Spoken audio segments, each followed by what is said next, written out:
Cashflow Diary Podcast, episode 591. Welcome to yet another exciting episode of the Cashflow Diary Podcast, the podcast that teaches you insider tips, tactics, and strategies for creating leverage streams of cash flow into your life. Learn from top-performing entrepreneurs, business owners, investors, and thought leaders from across the globe as they share their secrets to success. Like what you learn on this and other Cashflow Diary podcast episodes? Go to learninvestingnow.com and sign up to receive powerful tips and information that will help you succeed as an entrepreneur and investor. Now, here's your host, investor, entrepreneur, business owner, educator, speaker, author, and master facilitator of Robert Kiyosaki's cash flow game, Jay Massey. All right, people, how are you guys doing today? Hopefully things are going well for you and you're, having a great day. I don't know about you guys, but I was kind of excited for everything today because, I don't know. I just get excited when I get to help and share and teach and train and hopefully make a difference in your life. So for those of you who are joining us for the first time, welcome. Hi, my name is Jay. And I'm glad that you are indeed here. Additionally, if this is your first time and you're just now finding us, not only welcome, but you're going to want to take a trip up into the area called units. Because inside the units, you're going to want to recap and get caught up on day one as well as day two. And you probably have been tagged at least once by either Stephanie and or Megan, because they're in the chat to assist you and help you through this particular journey. So if you've had questions like why short-term rentals or, how to raise the capital for short-term rentals and what does that process look like, then I'm encouraging you to go up through the units, get caught up, because when you look at the banner on this particular group, it says day 1, day 2, day 3, day 4. But here's the good news that a number of you don't know yet. We are nowhere near done. What does that mean? We will be broadcasting continuously all the way through Tuesday, this upcoming Tuesday. So we've got more stuff in store for you. So you're going to want to keep, coming back. That's really what it comes down to. You want to keep coming back, tag a friend, bring a friend. And most importantly, what I want you to remember is that we have some giveaways that are coming up on Friday. They will be announced. Okay. And if you want to make sure that you have the most possible number of entries, here's what you're going to do. You're going to make sure that you turn in your homework. What does that mean? You go to cashflowdiary.com/homework-upload. So you can upload your homework. So for those of you who are here for day 1 and day 2, get that homework uploaded, make sure it's there. Those of you who are trying to get caught up, guess what you should do? Go back and watch the videos and get caught up as well, so that you can upload and get the most possible number of entries that are available. And tag a friend, bring a friend, share with a friend. Those are all activities that will absolutely get you points, as well as commenting on the stream. So we can see a lot of you and what your activity looks like. And we're excited to assist you on this journey, because that's kind of what we do. We help you become a bigger, better entrepreneur, so that you on this journey, not only is it possible, but it comes more probable for each and every one of you. That's what gets me excited. I hope that's why you're here. And most importantly, you said 2020 was going to be your year, right? So we're here to assist you with that very thing. All right. So today we are definitely going to be talking about how to get the landlord to say yes. But for those of you who are just now joining, maybe you do not have the worksheet, the homework sheet that you were going to need. So here's what you need to do.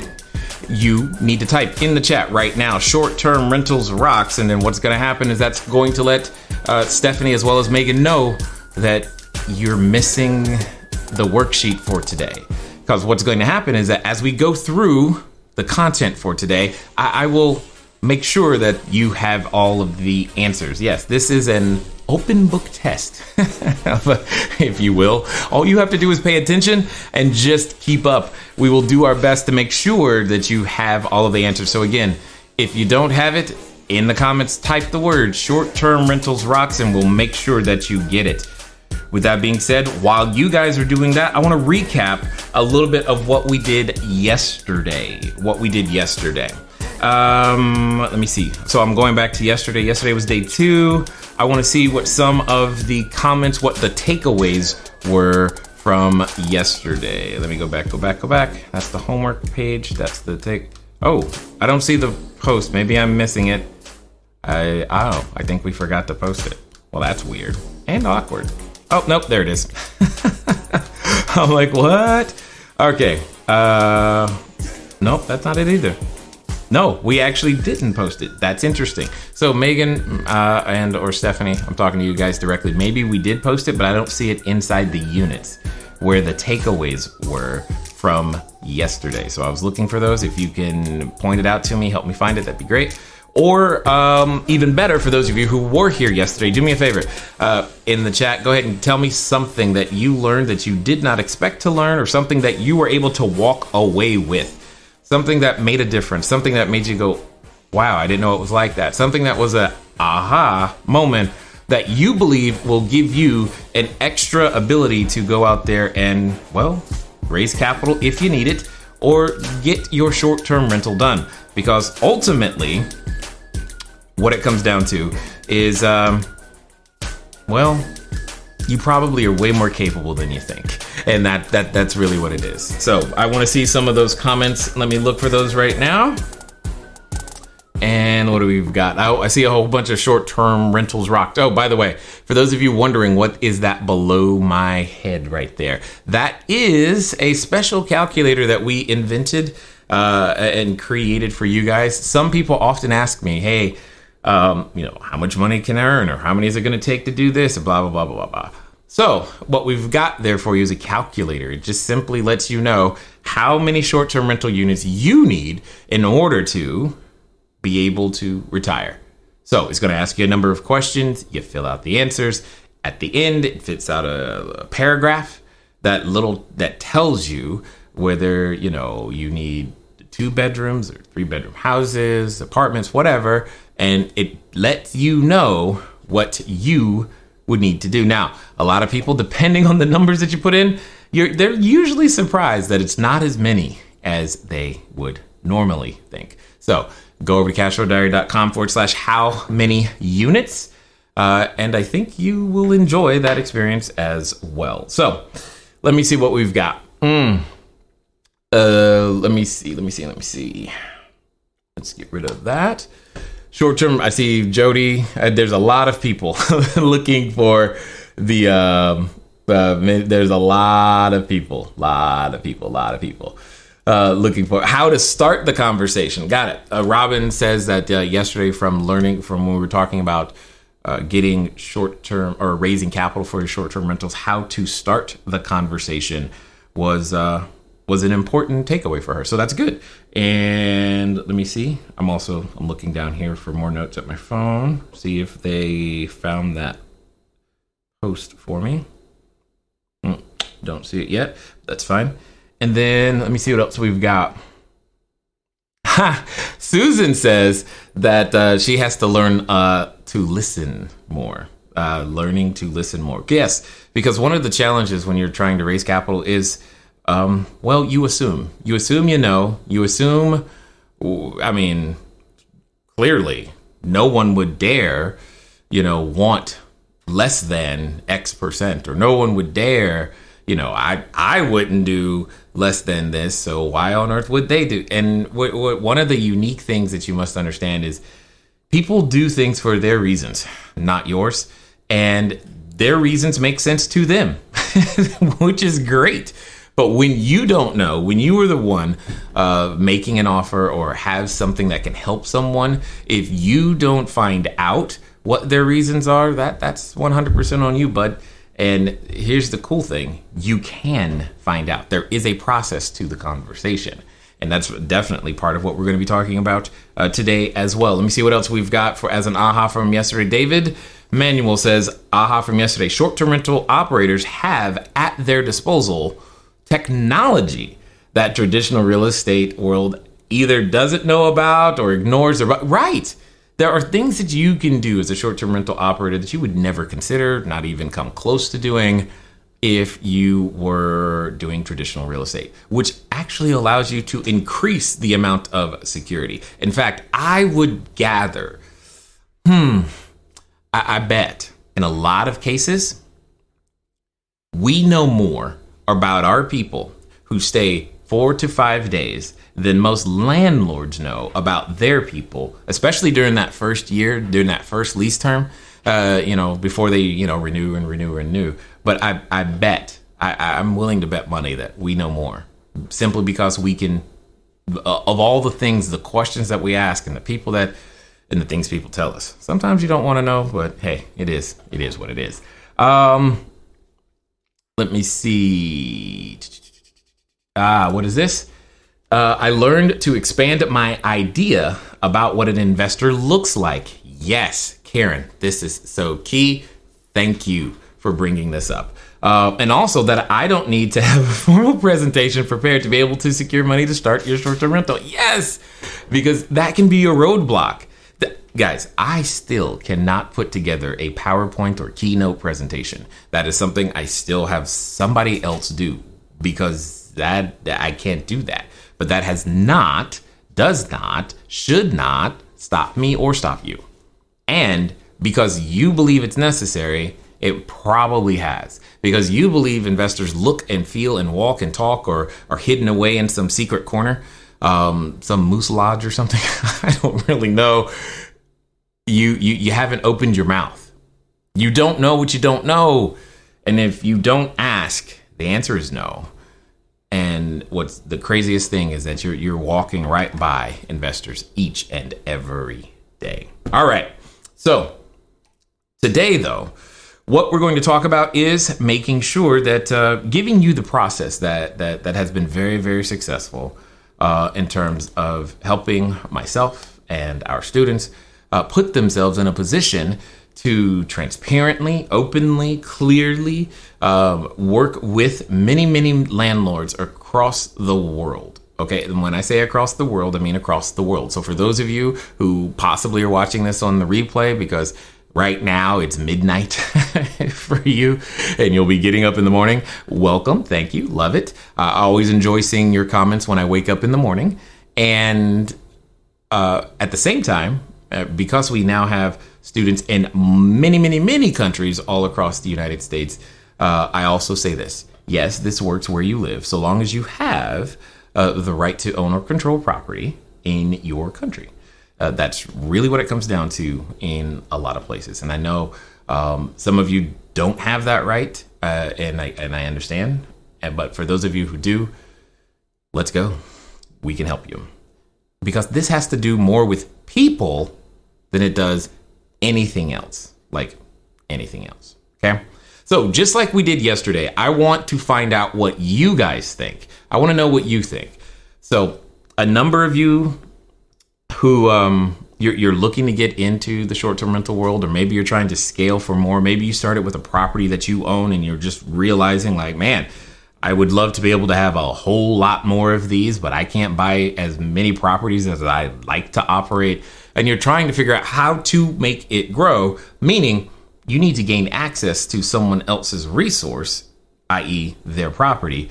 And especially those of you who are, if I have any realtors, any property managers, or anyone who's gone out there and tried and says, I can't get anybody to say yes. No one says yes to me, blah, blah, blah. I want to know, what do you think it is? What it is that landlords want? What do they want to know? Why is it that it feels so difficult? You guys, you tell me, why do you think that this has been, we'll call it such an impossible task up until now? I want to see what has happened. What experience do you have out there in the marketplace? What are you hearing that makes you think that this is really, really challenging? And if I could, Jay, bro, you don't understand. If I could just get somebody to say yes, I would crush this thing. I want to know what's been going on out there for you. What have you been encountering? Because again, I don't want to assume either. Also, by now, you should have a PDF document. Oh, yep, there you go. It should look something similar to, well, that's not in focus. It's not focusing. It's focusing on me. Anyway, it should look something similar with the black bar at the top. Says how to get the landlord to say yes. How to get the landlord to say yes. That is 100% information that you need in order to make this perfect business model, in my opinion, work. You've got to get somebody to say yes. All right. Now,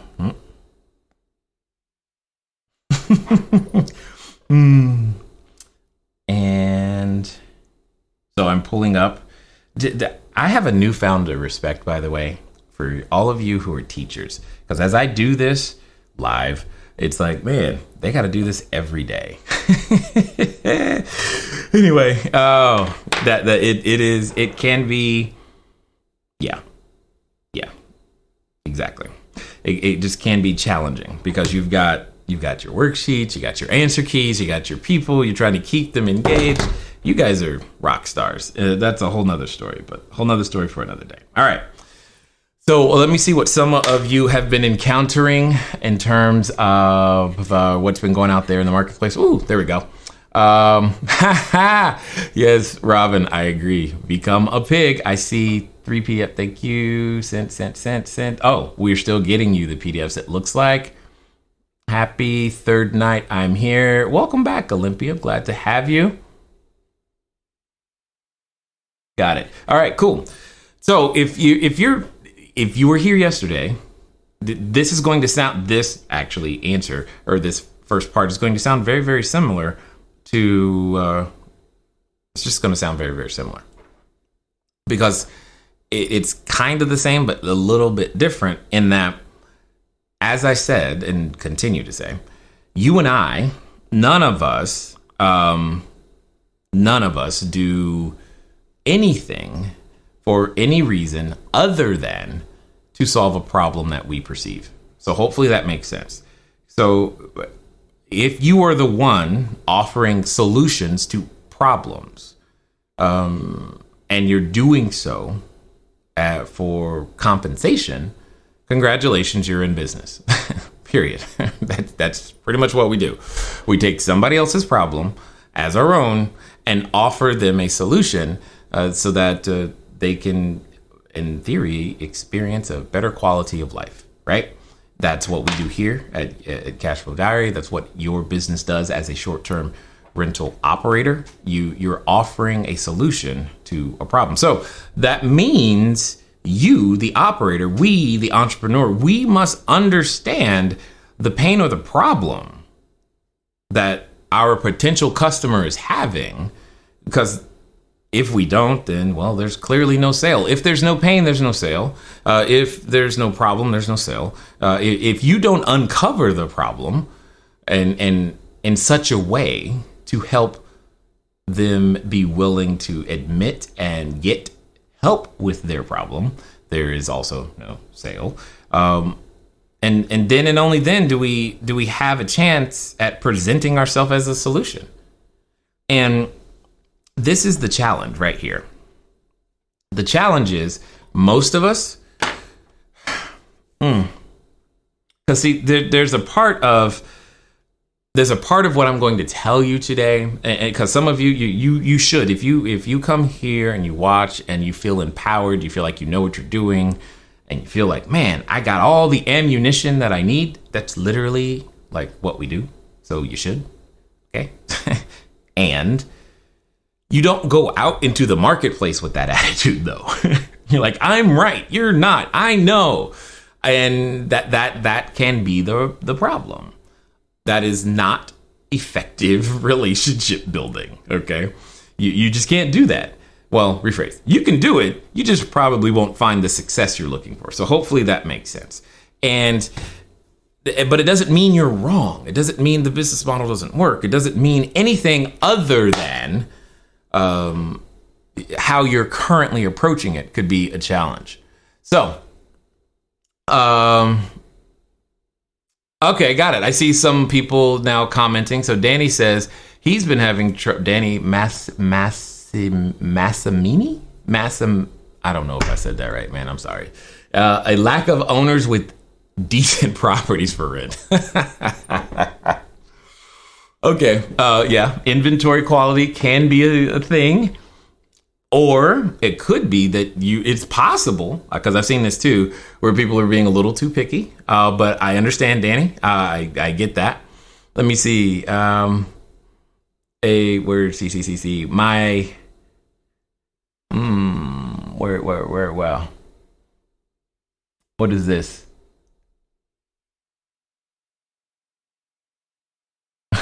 Brenda, I don't understand. Dear Master J. Yoda, you guys are coming up with some great names. Who was it that called me, what is it? OBJ Kenobi? That was awesome, by the way. Whoever that was really great. Because if you think that, oh yeah, I've got more for you there. This Padawan just left a teacher's meeting for day 3. Yes! Awesome. When the student is ready, the teacher will appear. I am ready, except for the finances. Brenda, I think you're ready, even though you think you don't have the finances. And we'll talk about that more on Friday for sure. And probably Sunday, Friday and Sunday. So yeah, exactly.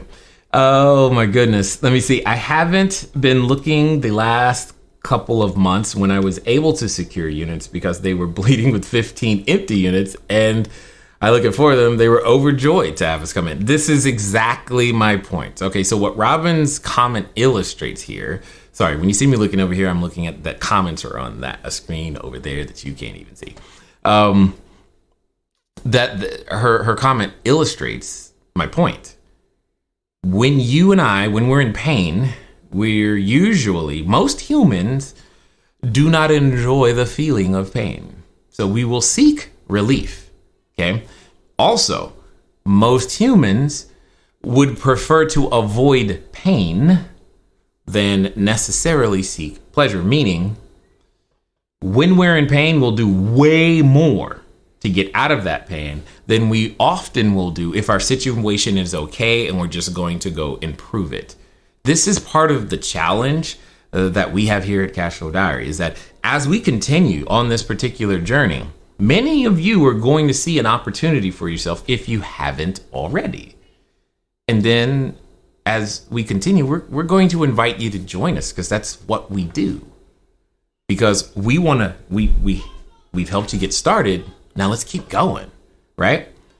And if your life is too comfortable, sometimes what happens is we don't do anything because we don't have to do something. And that's unfortunate, but it's also true. And it's part of the human condition, in that when we're in extreme pain, then we move. Until then, we don't. Let me give you an example. Many of you in the audience, you don't have to raise your hand, although you'll know those of you who I'm talking about, you'll understand exactly what I'm talking about right here. If, for example, you say there was a dentist appointment you should have gone to by now, but you haven't gone. And then you keep not going because there's this small little ache. It's not that big of a deal. You can do it next weekend, right? You keep doing that until when? Until it's Saturday night at 11 p.m. You are at a party or hanging out with some friends, or maybe just you doing, watching Netflix or whatever. And you bite that one piece of popcorn, and then all of a sudden, the tooth that was just a small little problem suddenly becomes the worst thing you have ever experienced, and you have blinding colors in front of your eyes because you have never experienced such pain. Now, what was, okay, I'll get around to it, suddenly becomes, oh, we need to do something about that right now. Even though it's 11 p.m., even though you had weeks, if not months, to take care of it, because it wasn't perceived as urgent, you put it off. Because you can get to it later. But now that it's 11 p.m., you need a solution right now. And you know what's also interesting about that? At that moment, you don't care what it costs. I mean, that doesn't mean you're not conscious of the price. You just don't care because you need relief. And you end up going to the emergency room, even though they don't have a dentist. They help you out a little bit. And then you, Monday morning, first thing, you are the first one. Even if you don't have an appointment, you show up to the doctor, to the dentist's office early. You are waiting outside in front of the door to meet whomever arrives first, because it now needs to get resolved. That is unfortunately what many of us do with our finances. That's what many of us do with opportunity. We were presented with a chance to get something done to make our lives better, and suddenly, I don't have the money. I can get to it later, and we lose sight of the fact that things like inflation and taxes and the things that we actually want to or care about in life just pass us by because, hey, I got time. We can get to it later. And that's just not always true. Some of you know what I mean when I say you don't know how much time you have because you don't. And the same is true for every landlord. I know it sounds crazy. I'm talking about pain. What does this have to do with short-term rentals? Landlords have pain too because they're people. They just, their pain is different. And especially if you are just getting started, oftentimes you can put the landlord or the person with the capital or whomever's resource you are looking to leverage, you put them on a pedestal thinking, oh, they don't have any problems. What could I possibly do for them? And that's the challenge, guys. That's what I'm trying to illustrate for you, is that when you have to remove you out of the equation. Because let's go back to the toothache example. When that happens and you're at the emergency room, you have never gone to the emergency room, And like if you're bleeding, if you're in pain, all that stuff, who's gone to the emergency room, even though you're experiencing all that pain, and then said, what school did you go to? You didn't care. Who's gone? Did you even ask? Like, did you pass? You don't know, and you don't care, because as far as you know, at that moment, this person is qualified to resolve your problem. Their credit score didn't matter. Whether they graduated by the skin of their teeth was irrelevant. What you knew is you had pain, and when I have pain, I go here to get it resolved. Period. Therefore, who they were, where they're from, even their name, you probably didn't ask that either, are irrelevant. And if I can get you to focus on that when you're talking to landlords, you'll understand that your pedigree is irrelevant. The only thing you have to communicate is that you can solve their problem. And the way that you do that is by helping them understand that you actually understand their problem, even if you've never rented property to other people. We can show you how to understand their problem, because once you illustrate, hey, I understand your problem, and you do so without saying, hey, I understand your problem, you're now in a position to be able to assist them with it, because that's what it takes. Here's how it works. That's one of my favorite phrases, by the way. Hey guys, thanks for listening as always, and I'm glad that you continue to support with each and every download and subscription and share. One of the things that I want to ask you, though, is where are you listening to me from right now? I know some of you, maybe you're on a treadmill, maybe you're washing dishes, maybe you're walking that dog, and some of you are actually in a vehicle driving right now. One of the fun things that you can do to get some of your time back is begin to living a car-free existence. But even then, it can be a little complicated. So one of the things that I want you to do is I want you to go over to Zipcar. Go to joinzipcar.com/CashFlowDiary. It's a way that I am able to still go get a car just for a few hours, very, very simply, so that if I have a lot of errands to run and sheets to drop off and running to the short-term rentals, or if I just want to go for a long trip up to LA and back, etc., I can rent a car for a very, very short period of time. And the cool part is I don't even have to pay for any gas. Again, go to joinzipcar.com/CashFlowDiary. So what do I mean by this? That means, just like everything else, if the customer believes that you can solve their problem, they will give you whatever the resource is in exchange for the relief. So what are the problems that landlords face? Obviously, it's vacancy. Obviously, it's vacancy, okay? That's one of the most expensive things. And for those of you who are watching right now, live or on the replay, give me a hand emoji, especially because I know there's a number of you who you right now know that you are renting your property for less than it could actually be rented for because you don't want it to go vacant. That's what you're doing. I know you're doing it. You are afraid of it going vacant because you're like, man, if they choose to leave, then I got to re-rent it. Then I got to do this. And that's what you're doing. So you are voluntarily, literally losing money every month. That opportunity straight out the window. Now, for those of you who are short-term rental operators, hear what I just said. Some of you who have possibly been a little picky over the inventory that I just said, when you hear what I just said, you'll understand that sometimes that looks like a building that has not been kept up as shiny and as nice as some other buildings. Okay? So, okay, you guys, this is awesome. I happen to love Star Wars, and it's awesome. And I'm kind of new to Star Wars, and yes, this whole Baby Yoda stuff is also great. And this is the way, and I have spoken. Yes, I'm with you guys. You're funny. I love it though. Okay, so my point though is, for those of you who are looking to acquire other units, what I want you to understand is that you're solving someone else's problem. Okay. You just may not understand what their problems are. So you're like, well, that must mean I have to offer them more money, or I have to do this, or I have to do that. No, that's just a lack of understanding. That's a lack of you understanding their problem. So if you just heard what I said, I didn't say you have to offer them more rent, because that's what some people think. That's not necessarily part of the offer. I'm not saying that at all. Okay. And I need you to hear that clearly, because that's just how it goes. All right.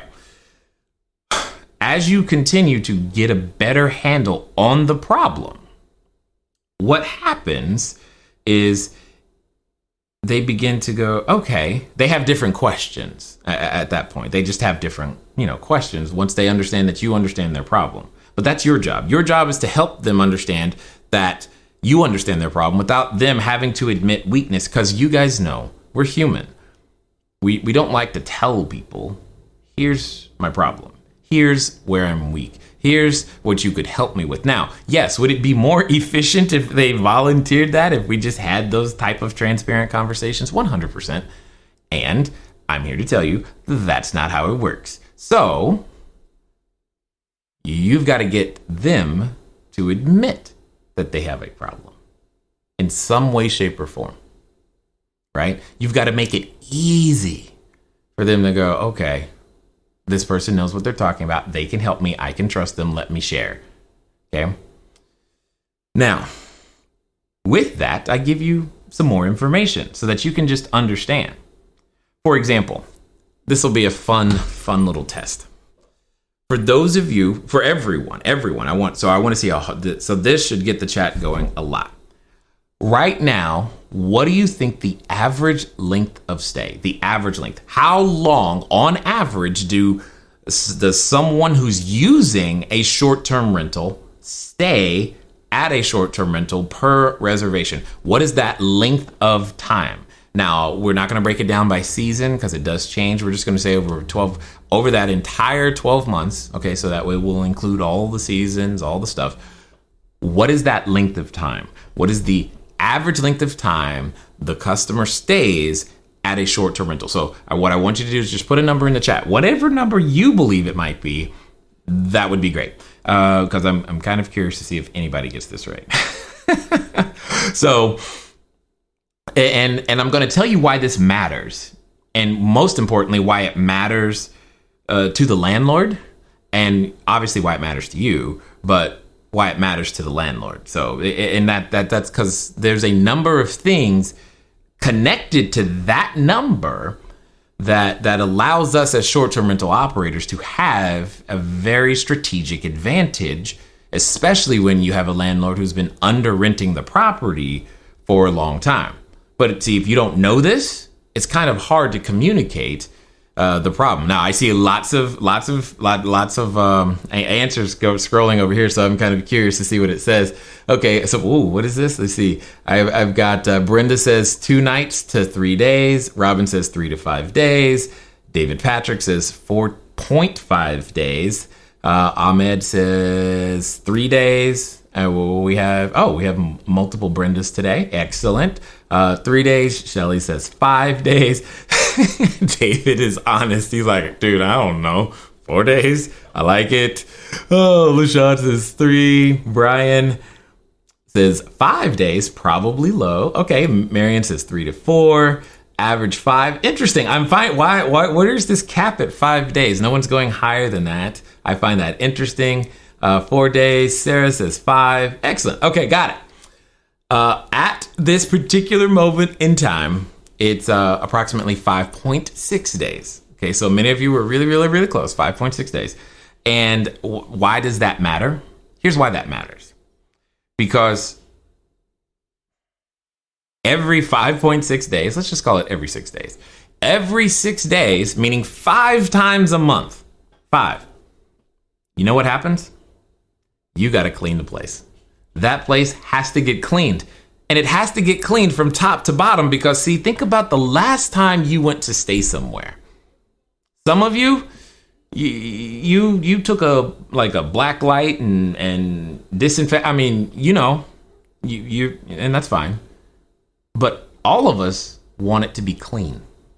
All of us. In fact, we made our reservation based on the photos that we saw, right? So when you saw those photos, they didn't leave dirt in the middle of the floor. The photos showed it clean. It was freshly painted. There were no marks on you made the assumption, well, the toilet's clean, so therefore it must work. The toilet's clean, and okay, that's great. The everything is where it needs to be.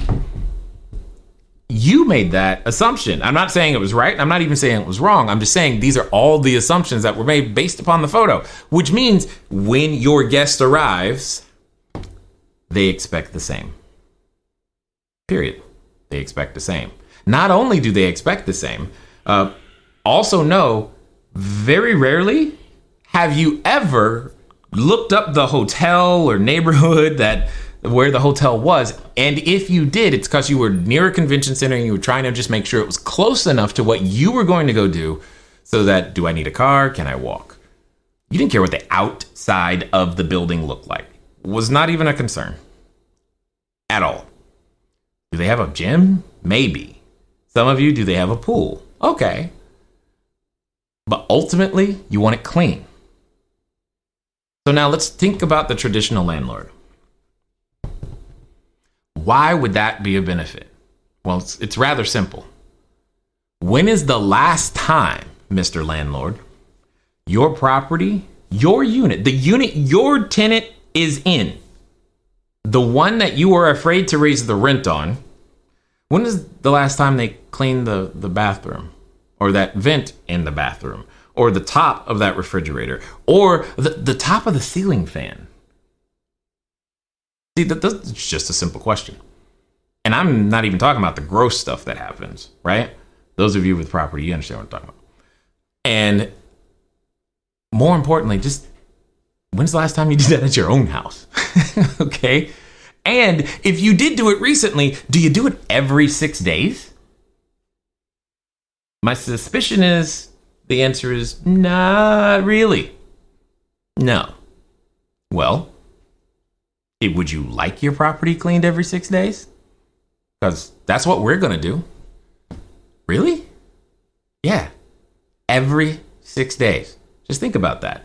What does that mean in terms of marks on the wall and scuff marks? I mean, and the everything working.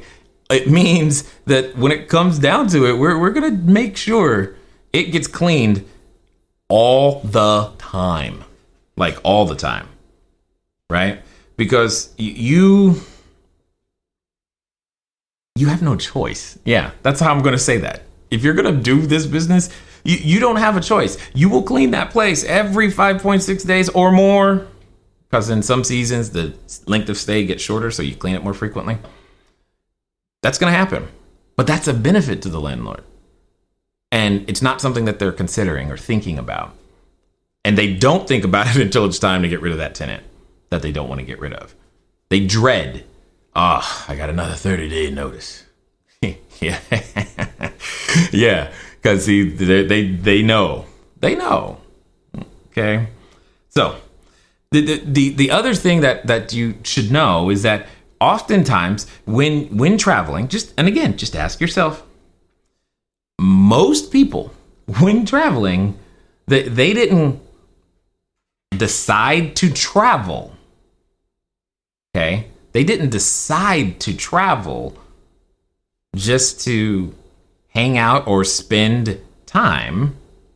They didn't decide to travel or just to spend time in the unit. Like, did you randomly go, oh, I know, let's go to Maine and stay at this hotel. That's all we're going to do. We're just going to go to Maine and stay at the hotel. Nope, you didn't. That is not what you said. Now, you may have stayed at a hotel when you went to Maine. You may have stayed at a short-term rental when you went to Maine. But your objective was not to just stay at this location. Understand, you had something else you were going to do. What that means is that most of the time, they're not in the room, which means they're not using water, electricity, gas, the utilities. Because oftentimes, sometimes landlords will believe or think, and I can understand kind of where they're coming. They're like, but won't there be more wear and tear? You mean more wear and tear than your long-term tenant who's got 2 kids who come home from school every day and hang out? No, there really won't be. Because they're gone somewhere else, which is not here, right? Now, that doesn't mean there isn't some, but it's usually mostly it's on doorknobs, to be honest. Doorknobs, yeah. Door handles, yeah. Occasionally, depending if you have them or not, sliding glass doors, sure. Garage doors for those of you using houses, absolutely. But for the most part, wear and tear, no. But the doors, because they spend so much time coming and going before they do anything else. That's where you can have more maintenance issues. But even when you do, they're not taking care of it. You are. And these are the things that begin to matter. These are the things that people forget about when they're in the process or think that, oh my gosh, if this landlord would just give me a chance. No. This is a symbiotic relationship in which you guys get to help each other if you understand that you are helping each other. But if you don't understand this, then you don't know that you're helping. It just feels like, well, the only thing I have to offer is more rent, because otherwise they would just rent it to a traditional tenant. That's the common thought. So, got it. Now, let me ask it this way. When it comes to this entire process, specifically as it relates to the money, the rent, what do you think? Give me some ideas. Type in the chat. What do you think just give me one, actually. One advantage that you think a landlord gains by working with you as a short-term rental operator. What do you think the landlord gains in that regard by working with you as a short-term rental operator? Just one. Give just one, specifically as it relates to money. What is a benefit that that we bring to the table in that regard? Because understanding this part can really open their eyes and your eyes to just how much value, like monetary, real numbers of value that you are bringing to the table because you are a short-term rental operator. Just give me one idea, one something that you know of that's there. Let me see. What is it? Oh, rent paid on time. Okay, LaShawn, I like this. Consistent. Danny, I like where your brain is at. Guaranteed. Zero vacancy. See something? Cash flow. Okay, I like this. Financial stability. We're all saying very, very similar things. Yes. Now, Vu, the one thing I'm a pull a little but very important I guess distinction here, because when you say occupied, there's such a thing as having a vacancy, and then there's an economic vacancy. An economic vacancy means someone is there, so it's occupied, but they ain't paying. So it's not just occupied. So just understand that small distinction. But I like where you guys are going. Yeah, you got consistent, more reliable payment. I like it. Novate. Yeah. See, you guys are getting it. You're getting the feature, I guess is what I'm saying. So yes, payment will be more consistent when they rent to you. Okay. But that's the feature. The benefit of that consistent zero vacancy situation, especially if it's an apartment complex, has to do with how the building is valued. Because it's valued on its income. It's valued on its net operating income, to be specific. And if they can show, you can help them prove that it's going to be consistent, that vacancy factor that they're often dinged with in terms of valuation. I know it sounds crazy, but even if the vacancy factor is 8%, 10, 12, whatever the vacancy factor that's being applied is, those small percentages add up to a lot of dollars really, really fast, especially for them. So yeah, the payment's definitely going to be consistent. And also, the landlord's going to have less, keywords, less leasing fees and management fees. Let me explain. When you find a landlord who has an apartment building, 10 units, 8 units, whatever, 20 units, 50, whatever, and it's vacant, they're 100% vacant. And again, I don't know if you've ever gone through the lease up process. I'm just here to tell you that takes a long time, depending on how many units you got. Okay. If you're replacing tenants or doing a reposition, that's time. Time really is money because you've got carrying costs and all this other stuff.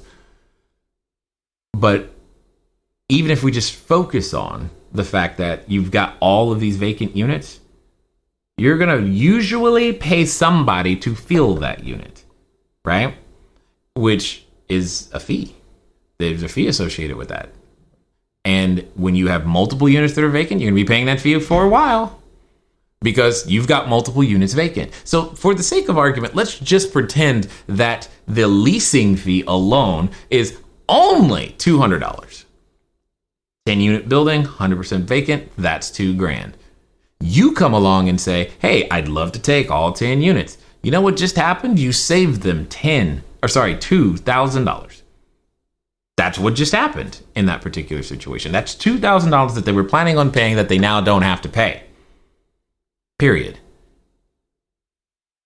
Serious.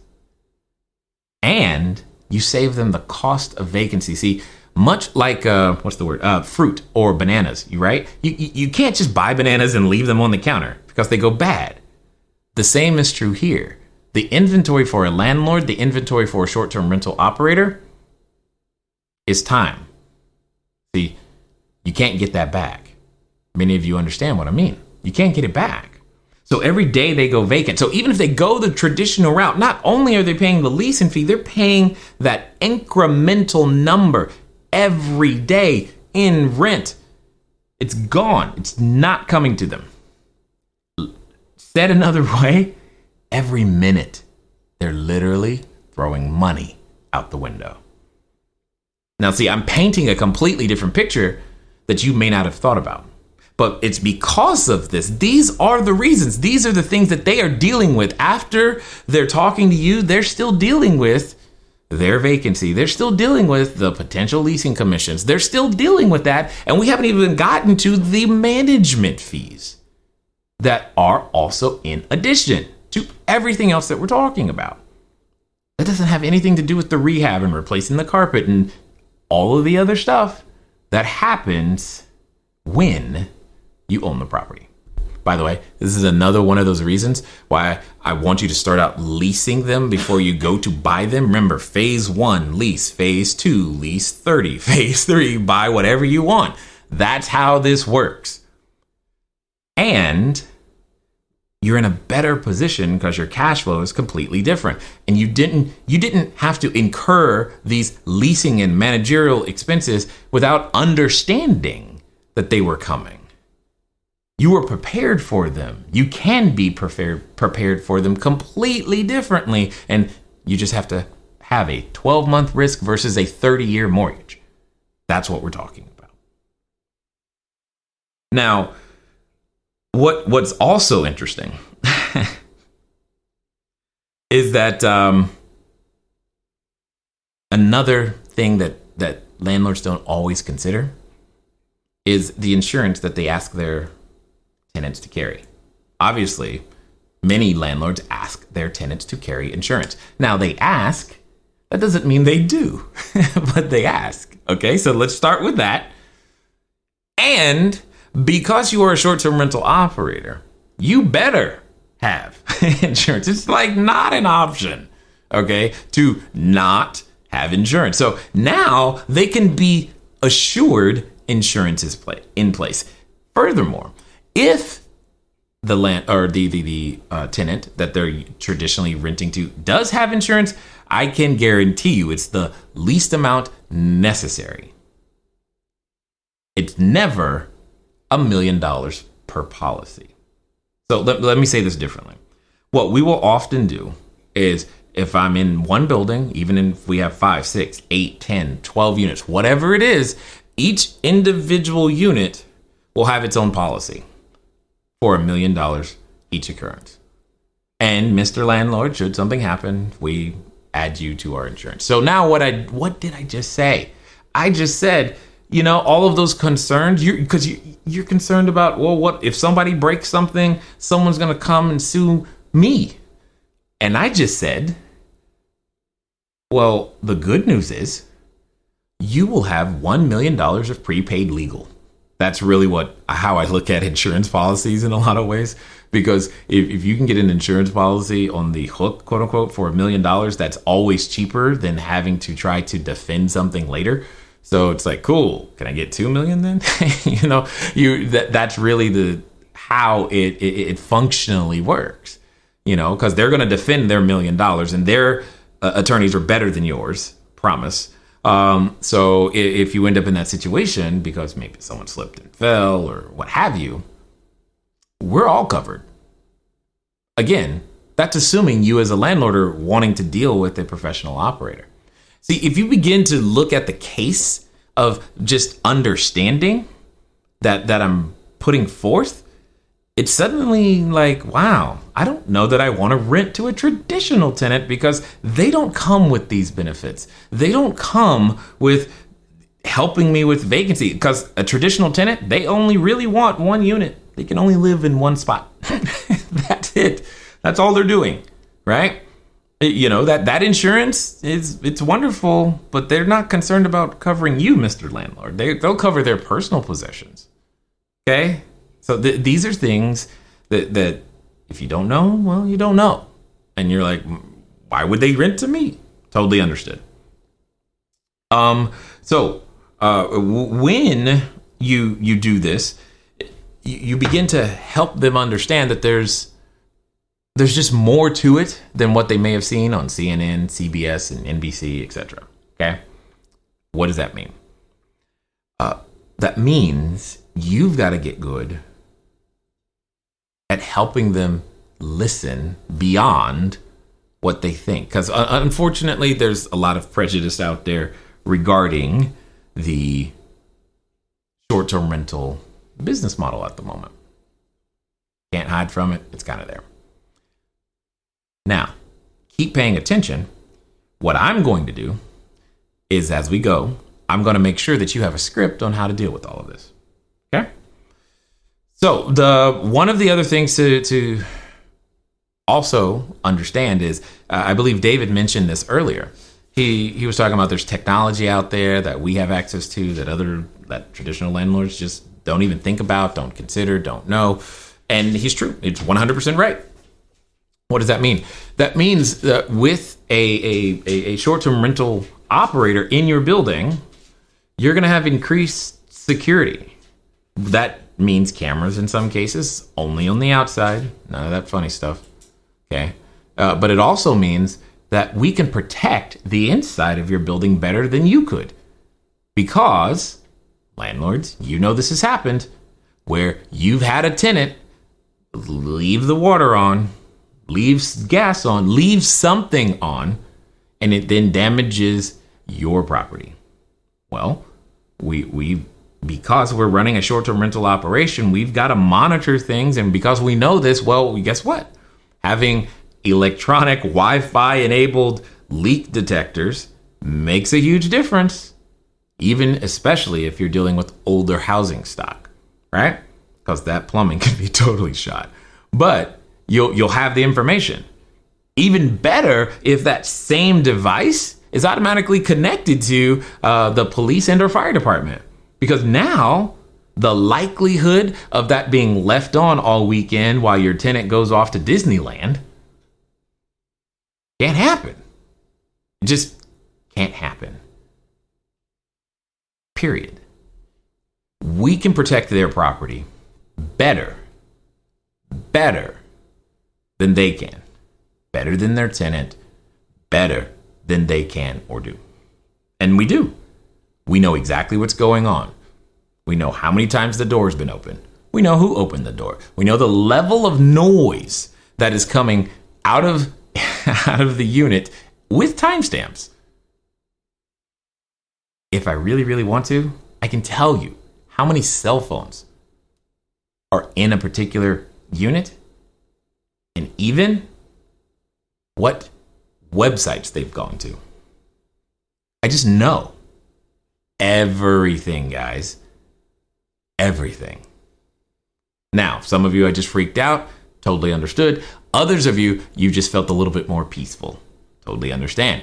It just means when you are a professional operator, you can't be taken advantage of because you have all of these things in place so that the things that you've seen on the news are 100% preventable, because that's what the landlord is thinking is going to happen.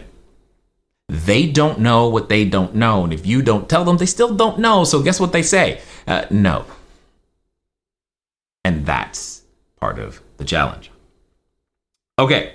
One of the other things that I want to begin to address. Oh my goodness. Choking. Okay. That was better. Whew. One of the things that I want to begin to address is helping you have the words. Okay. So with that, what does that mean? We're going to begin to transition. I want to give you the script so some of you can go out there, begin to practice. Okay. Tonight, tomorrow, come back to us on Saturday. Saturday is the Q&A. So if there's a question that you still have that after you've reviewed day 1, day 2, day 3, and tomorrow and Friday, and you're like, hey, you still haven't answered this, bring it on Saturday. Okay. In fact, on Saturday, we'll even make it so that you can call in and ask your question live. Talk directly to me. We'll get your question answered, because that's definitely something I want to make sure that do, because that's kind of what we do. But I'm saying this next piece because to remind you that it's recorded. Some of you, you're going to want to write it down. Some of you may not write fast enough. So don't stress. Remember, it's going to be here. Now, all of this information from day 1 through the end is only going to be here until Tuesday at 11:59 p.m. Tuesday, this coming Tuesday at 11:59 p.m. All of the information from the 6-figure roadmap is going to be taken down. Okay, so I'm saying this to you because I don't want anybody surprised. I don't want anybody like crying. I didn't have time. I am telling you now, because you got all weekend and more to review, to type notes, to do the things that you need to do. And I'm about to give you the script. All right. Now, mind you, I have all of this in my head. So that first stuff that I gave you, that was the information that you need to understand, but that is not how you start the conversation. Don't approach a landlord going, I know you hate your tenants and they're slobs and they don't clean up the place and your plumbing is shot and they're not. Don't start the conversation that way. It's not going to work. Okay. But here's how you should, and we recommend to start the conversation. And if you are brave enough to do it this way, don't change a word, don't add something to it, but Jay, my landlord, say it like this. And I think you'll be way more successful. You ready? Here we go. Very simple.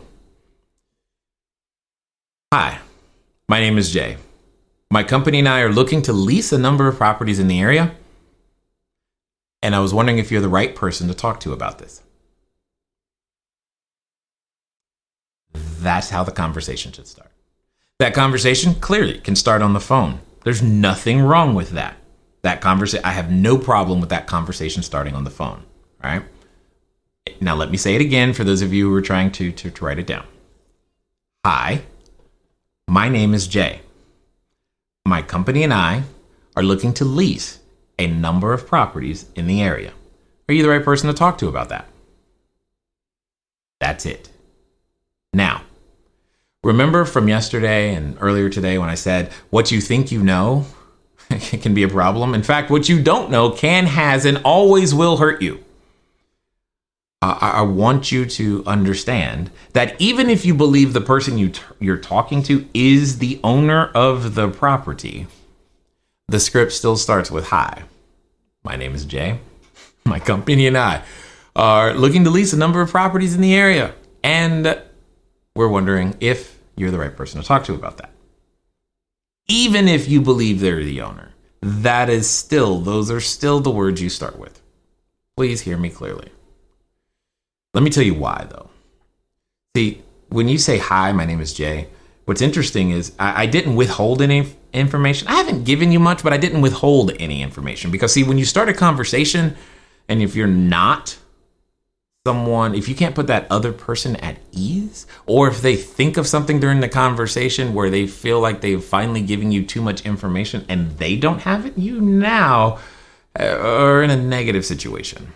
And you don't want to do that. There's no reason to do that. So just volunteer your name.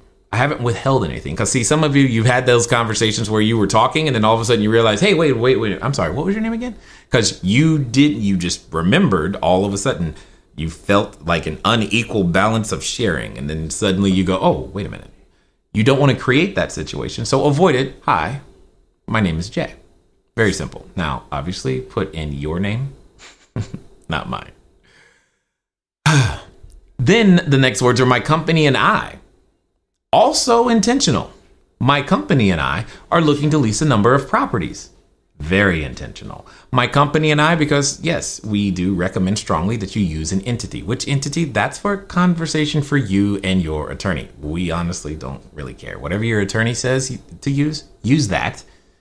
And a number of properties with an S, because my assumption is that you want more than one. In fact, let me be very clear. If all you're after is one unit, we are not the place for you at all. Okay? But if you want 5, 10, 20, freedom, we're the place for you. Okay? Because that's where we excel. That's what we do best. And it's really important that you understand that. Now, also, my company and I, number of properties with an S, because you want more than one. And if they are the right person, what they just heard is everything that I told you earlier about what happens when someone has multiple vacancies. They just heard, oh man, that means I could probably save all of that leasing commission.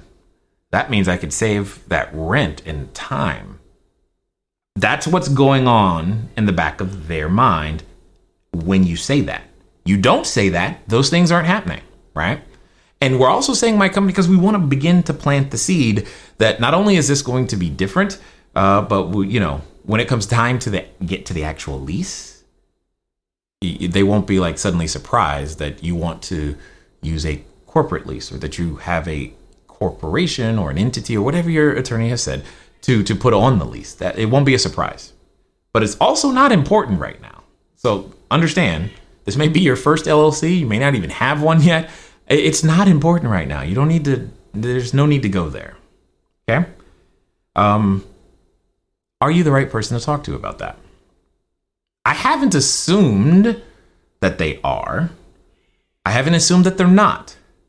And some of us, we know the experience that you have when some people approach you and they go, can I just talk to your manager? As if whatever they have, and maybe, great, you do need to talk to the manager, but how do you know I can't help you? How do you know I'm not the manager? Especially with, that, I mean, do you know what I'm saying? It can put you in a negative position without you even trying because you made an assumption that the first person you ran into, they possibly cannot be the person you need to talk to. And more importantly, let's pretend that they're not. Do you think the person who you do need to talk to talks to the person that greeted you at the front and asked them, how did they treat you? Trust me, it matters.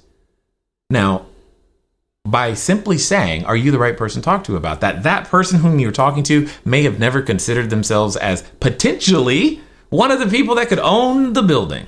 But you did today, and that could totally make their day.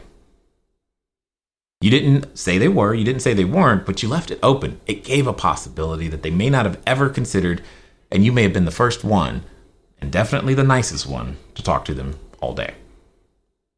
And if they're not the right person, they're just going to get you to the right person. That's it. That's all they're going to do, which is great, which is what you want. And when the right person gets on the phone, guess what you're going to say? You're going to say, hi, my name is Jay. My company and I are looking to lease a number of properties in the area. Are you the right person to talk to about that? So even though you got transferred to the person who is the right person, you're still going to say all of the words the exact same way. Now, you get that out of your mouth, and there are two really large pitfalls, okay? There are two really large pitfalls, and then one huge mistake. What tends to happen is that a lot of people want to somehow, they think they're being efficient in terms of trying to handle everything on the phone. And there are some conversations that do not take place over the phone. On the phone, your only job, get an appointment to see the property, period. Okay? That's it. That's it. There is nothing else to do. Get an appointment to see the property. But Jay, what about get an appointment to see the property? Only job. You set the appointment, all this other stuff that you're thinking. But Jay, when do I tell them about Airbnb? Or Jay, when I say this, Jay, what about this? All of that part of the conversation should happen on the property as you are touring the property or inside the leasing office afterwards. Not over the phone. Because see, you're here today because you want to find out how to get them to say yes. And here's what I submit for your acceptance. If you have not in a 12-month consecutive 12-month period earned more than $1 million specifically housing people as a short-term rental, if you have not done that yet, then please don't change a thing. After you've done that, change it all you want. But until you do that, don't change a thing. That would be really, really helpful. Okay? So now that you're on site, here's what you're going to do. Here's the two things that you're concerned about. You're like, okay, Jay, but when they say, what about Airbnb? Or when they say, what does your company do? What do I say? Well, let me first start by saying, here's what you don't say. You don't say, I have an Airbnb business, because you're excited. You're like, this is great. One, that's not factually accurate. Two, they have already been poisoned by CNN, CBS, ABC, CNBC, and every other news outlet. And they think they understand what you do. And they don't. And that's the problem. So let's address those other two things. When a landlord says, is this Airbnb? Okay, I love these questions because when you're walking the property and they're saying, is this Airbnb? You are in a perfect position. They're telling you, they are telegraphing, this is looking good. I want this to work. And unfortunately, sometimes people get a little defensive because they're like, he said the word. How do I do it? I'm stressing out. So let me give them to you. And again, you may not write as fast as you need to, and it's completely fine. When someone asks you, is this Airbnb? What you respond with, period, what you respond with is how you acquire your customer. When someone asks, what does your company do? You respond with, who do you serve? Which presupposes that you know who you serve and can articulate them in some way. It also means you understand what they're really, really asking when they go, is this Airbnb? So let me give you an example of what I say and what I've trained literally thousands of people to say who are experiencing success. Okay? So I want to be really, really clear. Because remember, this conversation takes place when you are walking the property.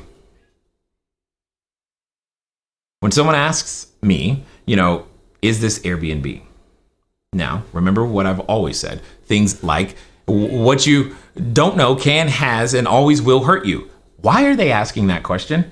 Do you know? You probably don't. So when someone comes at you with, is this Airbnb? Often I will say something to the effect, wow, that's an interesting question. I'm curious. Why do you ask? And it'll come out very similarly to that. It is not that I'm not going to answer. I just want to know. Okay. And at that time, I'm using one of three techniques. It's either what's called a start, stop reverse, a reverse, or a negative reverse. And I know that's beyond today, but my point is I'm using one of those three techniques at that moment to be able to continue the conversation, to be the professional information gatherer that I must be in order to make it work. So when they say, is this Airbnb? I've got to find out, why are they asking that question? Because I don't know. Did they have a bad experience with someone else? Did they see something on the news? Do they already have too many operators there? Because that's been true too. I don't know why they're asking. And you dare not, please don't assume that you know, because you don't until you ask. Now, after that answer comes out, whatever it is, I'm typically going to say something like the following. Well, we acquire our customers from a number of different ways. For example, sometimes myself or one of our agents will be at a networking event and we'll develop relationships with local small business owners, because what we've discovered is, local small business owners don't have access to the same resources as your big corporations and companies.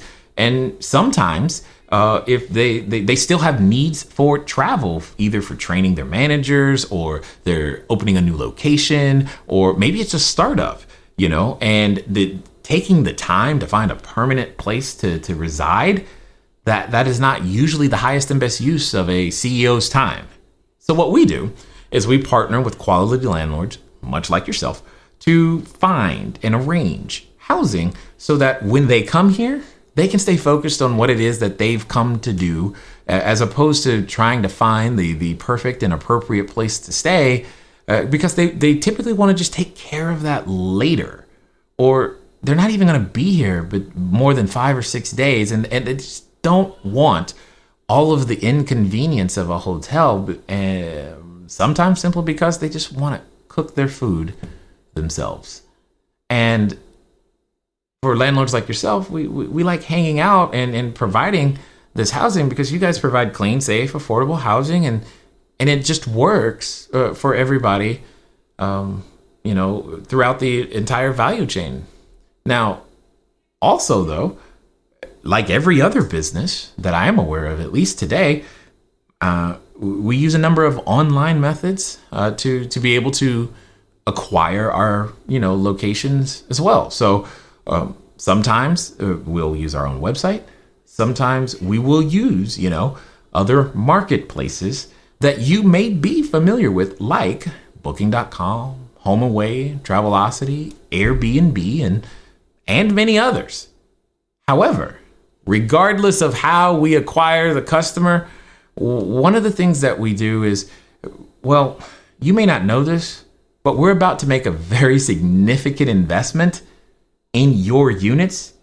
And in order to protect our furniture, our fixtures, our equipment that we're about to put into your unit, that's a significant investment for us. So we have to protect it. And therefore, we can't just have anybody, staying here. So they all have to pass our screening and checks, regardless of where they come from. But let me ask you this question. Have you ever gotten a tenant from Craigslist? Now, I know that was a lot. Yay, it's recorded. And all of that was designed to get around their prejudice. I know it's a lot. I know it can feel like a lot that I just said. But it's all designed to get around their prejudice. So for the time being, until the prejudice goes away, that's how you got to do it. Now, did I disclose that Airbnb is one of the places where we acquire our customers? Yes, I absolutely did. I often also threw in some others that they were not considering. Okay? Because there are multiple ways in which you will learn to acquire your customers. In fact, if you only have one customer acquisition channel, you don't have a business yet.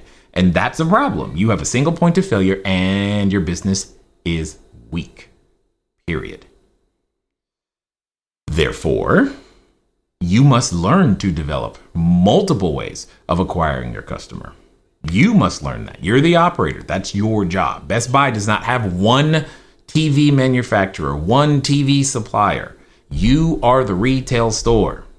Therefore, you must have many of them, many different ways. But I want you to pay attention to the question I asked at the end. See, the way all of that was done, the way all of that was crafted was simply to get to the point, because what I really want to do is ask them, have they ever got a tenant from Craigslist? And I said that on purpose because specifically, especially for those of you in the United States, those of you outside the US, I'm referring to your classified ads or your random newspapers that where mom and pop landlords typically will advertise. Okay. And Craigslist is the thing in the US where that is, because you just don't know nothing about the person at all. But then when you ask them, have you ever gotten a tenant from Craigslist? This is so important. Now, remember the whole rule of unequal sharing, right? I have shared a lot right there. I just pretty much laid out like a business plan for them. I have shared a lot. Because I have shared a lot, they feel the need to reciprocate and tell me just the answer to a simple question, because all I did was ask a very simple question. Have you ever gotten a tenant from Craigslist? The answer is yes. Okay, got it. That's the answer. And when they say yes, then it's this very simple follow-up. I'm curious. So when you got that tenant from Craigslist, did you screen them? Just 2 questions. Now, the next thing they're going to say, and I pay attention to how they say it, because this is important, but they're often going to say, oh yeah, absolutely. There is absolutely no way I would ever let anybody stay in one of my places, blah, blah, blah. No. Yeah, we screen everybody. And you know what? Now you agree. Man, me too. You got to match their energy. Man, me too. There is no way. I agree with you. And that's my point. We're on the same side here. I have to protect my investment. You have to provide a quality environment for everyone else here in the community. So that's how we end up working with landlords together. Oftentimes. Move right on. Oh, okay, great. Now, mind you, I said everything. I told them how it works, how we acquire our customers, period. Move on. Now to the other question, which is also easier to answer, is, what does your company do? You don't have an Airbnb business. What you do is you describe who you serve. It's very simple. What does that mean? What does that sound like, Jay? It sounds like this. Well, you know how the hospital's down the street? Well, yeah. Now, mind you, if you've done your research, you know this, okay? Well, what we do is oftentimes, here's what we found is that our customer sometimes has an extended outpatient, procedure that they are undergoing. And oftentimes they don't travel alone. So they have a travel companion. And what we have found is that it's been more convenient for them to, especially their travel companion, to have a way to still support their loved one. But that travel companion often still needs to telecommute or work or needs reliable Wi-Fi and certain services that we found when working with quality landlords like yourself, we're able to provide at a price that honestly makes a lot of sense. Because one of the things people often forget is that when they stay at a hotel, they're also agreeing to eat out. And then you lose control over the quality of food. And again, some outpatient situations require a specialized diet that makes it really, really difficult for people to comply with doctor's orders. So we just do our best to make sure that we provide a clean, safe, affordable environment for them while they come to recover. Now, did I say we have an Airbnb business?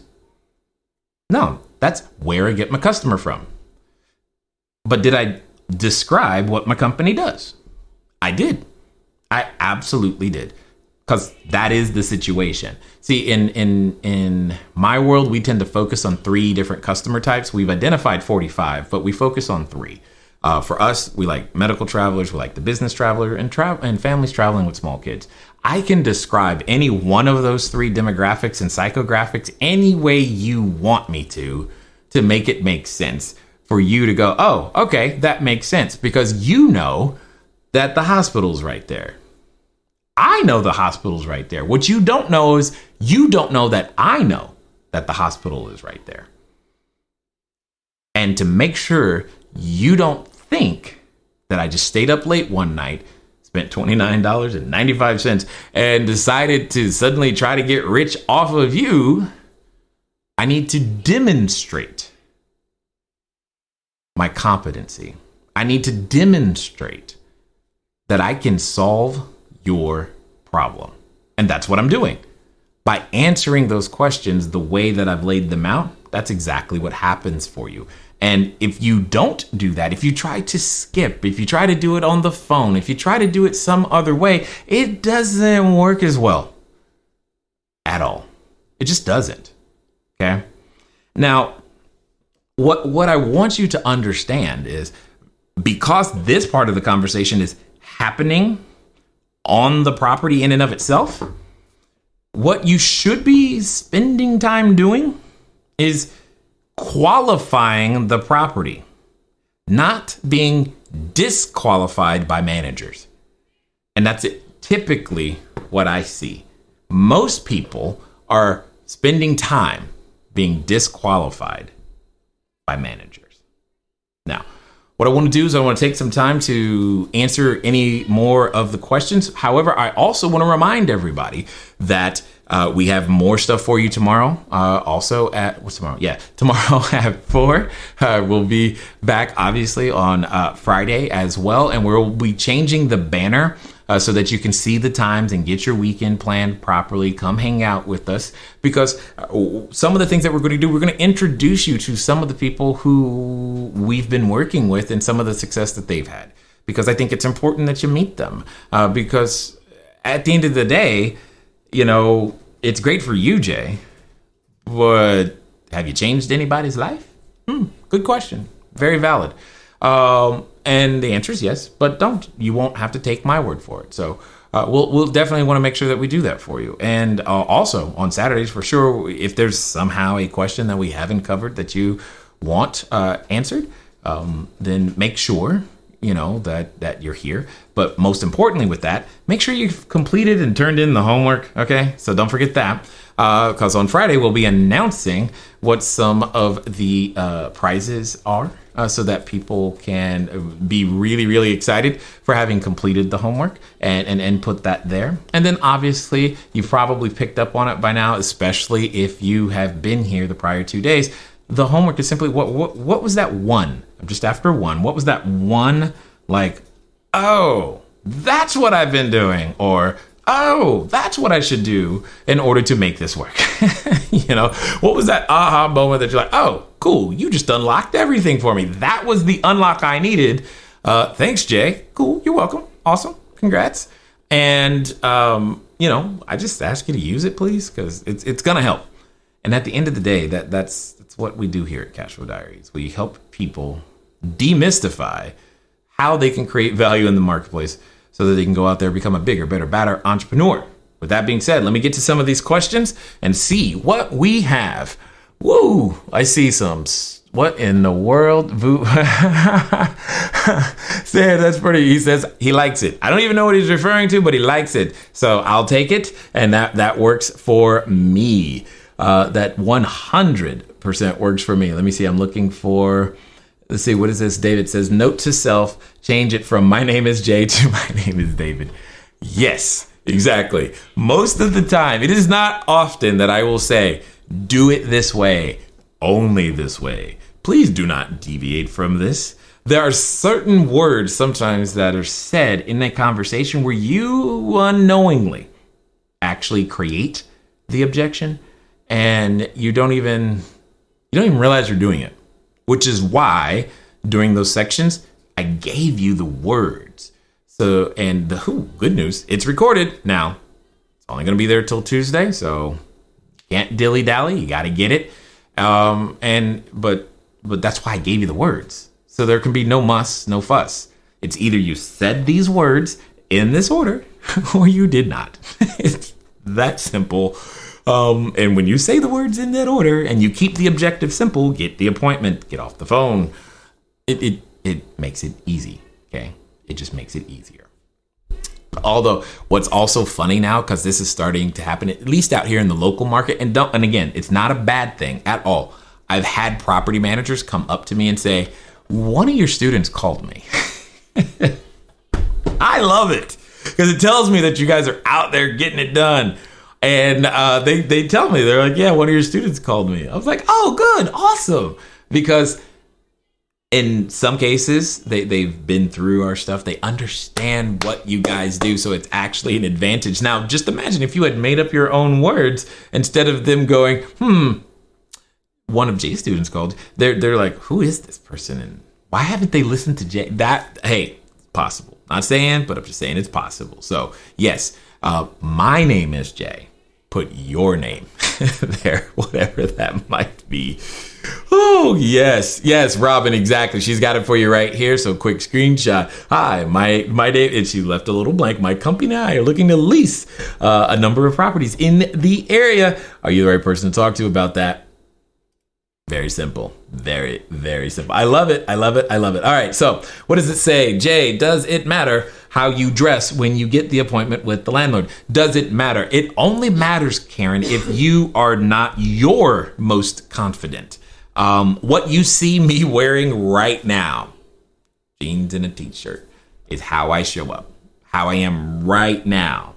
This is exactly how I show up. I show up just like this. You raising capital, this is what I look like all the time. Well, sometimes I have more of a beard because I just didn't want to shave it off. But so yeah, here you go. This is me. This is what you get. Okay. And it's just that simple. Now, for me, this is on brand. I am comfortable. Doesn't bother me. What's really important is what's going to give Karen that extra pep in her step. Whatever that is, you go be you, girl. That's what I'm after. And if that means, a pencil skirt and a blouse and whatever, all that stuff, knock yourself out. Go for it. And if that's not you, that's also fine. Just be you. That's really whatever that looks like for you. Please do that. Let me see. Is there homework for today? Yes, Bob. You should have received the worksheet, which I've given you all the answers to. At least I think I've given you all the answers to. In fact, guys, if you feel like something I missed, let me know, and I'll make sure to get that because we're winding down here. And then Olympia, how do you navigate newly established business credit that does not reflect a rental history? Okay, cool. What if the landlord does not want the entity to guarantee the lease? Got it.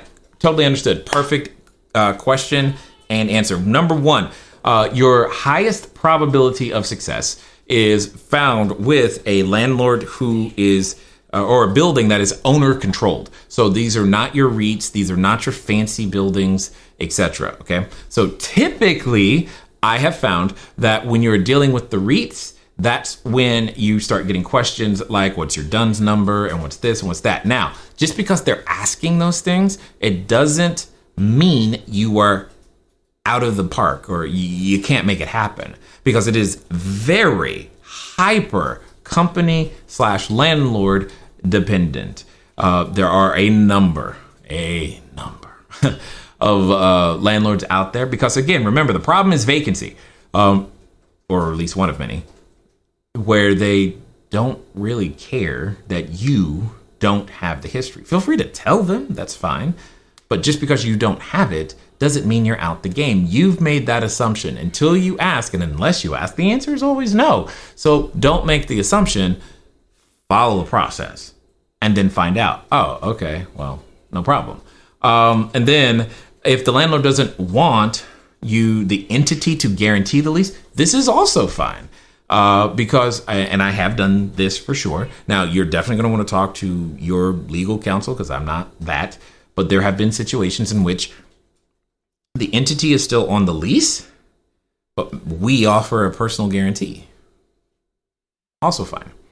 But you want the entity on the lease. That's really what it comes down to. So the fact that you may have bad credit, or you just brand new entity, completely irrelevant, which means the gates are wide open for every one of you looking at me. There's nothing in the way except maybe some stinking thinking. At the end of the day, you can do this all the way around. So let me see. It's yes. I missed the early part of the Q&A. Will there be taken down next Tuesday? Yes. All of the information that we've done Monday, what we did Monday, what we did Tuesday, what we've done today, what we'll be doing the rest of the week and following, is all going to be removed Tuesday at 11:59 p.m. Pacific time. I'm on Pacific time, so it's all on Pacific time. So 11:59 p.m. Pacific time is when it all gets taken off and down. So make sure that you make some time. I'm telling you to put it in your calendar now, because sometimes when we say that, people think we're joking. We're not joking. Okay, we're not joking, because what's going to happen is, as we continue, as I've said before, we're going to create. What we believe what we've created is something that has never been done in the real estate world, and the way that we're doing it is hyper unique, which creates an opportunity for individuals to be held accountable in a way that you've never been held accountable. Because, like, as I've said before, it's not a lack of information, guys. It's not like you can't, well, there's some stuff you just can't Google, you have to catch, and you want to be here on Friday for that. Because on Friday, we're going to talk a lot about the things that you just can't Google to get the answer to, because it can be situational or etc. You just don't know what you don't know. So, but it's not a lack of information. That is not the issue. Because you're human. Between Google and a library, you can get a lot of stuff. But so that's not the issue. But when especially those of you who play sports or musician, or even you authors, out there. When you have held a schedule, when you had a fitness trainer, those things can make a difference in your life. And being able to have that in a real estate sense, we think also will make a difference in a lot of people's lives as well. So being able to be held accountable, knowing that you are learning the latest information, we think also makes a difference. Anyway, as we continue, we want you to join us. That's what we do. We turn you, yes, you, not the person behind you, even if you're at Starbucks. I am talking to you, into someone who becomes a 6 and 7 figure business owner, which we can't do in a weekend. And it takes time. And that's okay. Humans take time to transform. And that's what we're going to be talking about that as we continue. And I want you guys to be there. So after next Tuesday, we're going to be focused on helping this group of people transform. That's what we've got to do. And transformation takes a lot of effort and energy. This is fun for me, by the way, if you haven't figured that out. So, that's what we're going to be focused on doing. So if there's something, information, questions that you have, you need to reach out to Stephanie. You need to reach out to Megan. If there's something that you want to make sure, like on Saturday, that you're like, oh my God, I still have this question. You better talk to Megan. You better talk to Stephanie. You better send them a DM, because no joke, I'll answer it. I ain't got a problem answering it. But if I don't know you have the question, if you're sitting there silent, hoping somebody else answers it, then it doesn't get answered, that's on you. Okay? So yeah, make sure you're here. But once it's done, it's done. All right. Scrolling. Dave, what is that? I used most of your script, Jay, and it worked perfectly for me. That's the idea, David. That's the idea. It's supposed to work because you're dealing with a human. It's designed for humans to be used, but it's for humans by humans. And that's really what it comes down to. Oh, man. So, I used there's a hospital down the street, and it worked like a charm. April, thank you very much. Yes, it's supposed to. Because if you've done, when you know, they're like, oh, that makes sense. It's supposed to make sense. Because, that's how business works. It solves a problem. You've researched a problem. Now you're articulating the problem that you've researched and how the role that they can play in helping you solve it. It's not rocket science. Do you offer personal training and accountability? The short answer, yes. So you definitely want to be here because that's what I'm excited about. Hopefully I'm saying this right. Vu Nguyen? I'm guessing. Sorry. If I messed it up, please forgive me. Anyway, Vu, that's what I'm excited about. Like 100%. Because see, I did a survey of a lot of the CashFlowDiary students, and I feel excited that we've created a lot of 6 and multiple 6-figure earners. It's great. It does feel good. I'm not discounting that in any way, but I was also upset because we've only created, I think it's 5 7-figure earners. And I'm like, that's a problem. The ratio should be more. And when I looked at, what did those 5 people do that the others did not do? To my own shame, I guess, if you will, we didn't make available a way for people to have exactly what you're talking about. Training and accountability, consistent, in a personal way that it's not common to have. I mean, and that's what we didn't do. So, it's time to fix that. That's how I look at it. So make sure you come on back. Make sure you turn in the homework, because I definitely want people to qualify for all the giveaways and the things that we're doing. Because at the end of the day, that transformation is what I get excited about. Period. I want you to have 6-figure months, not just 6-figure years. I said it. Okay, got it. I got the name kind of right. Son, what is this? Megan says, such transparency. Love it. Yeah. That's how we roll. So that's the goal. All right. So what does that mean? Today, here's what you should be doing. You have your worksheet. Make sure you get it uploaded because we want to make sure that you qualify for all of the points and entries that you can, because here's what's going to happen.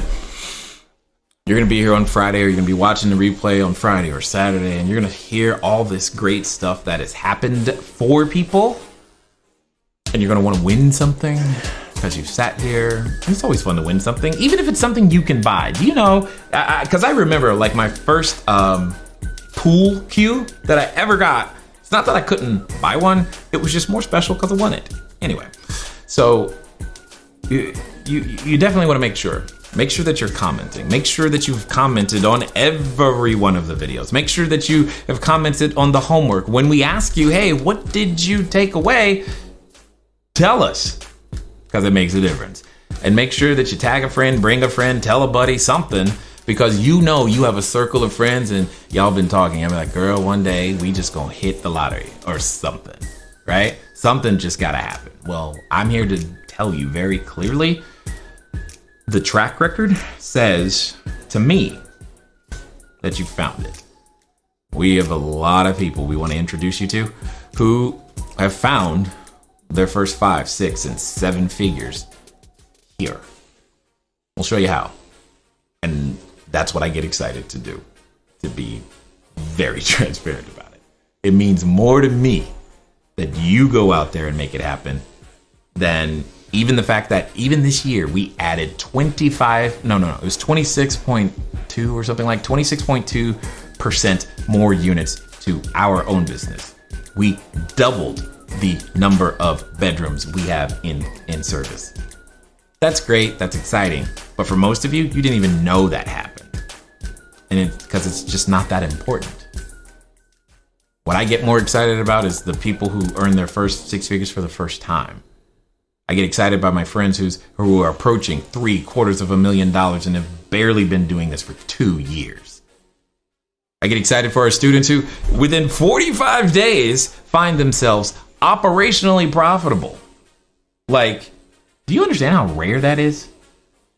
So I feel it's a privilege, it's a joy, and it's fun. And the team here at Cashflow Diary loves creating that type of success for you. So make sure you come on back, bring a friend, make sure you get as many points as you possibly can, because, well, it's to your advantage. Understand, we're giving you points to pay attention and implement what we're telling you to do, so that you can win something else for free too. Just remember that's just how it is. And it's our joy to do it.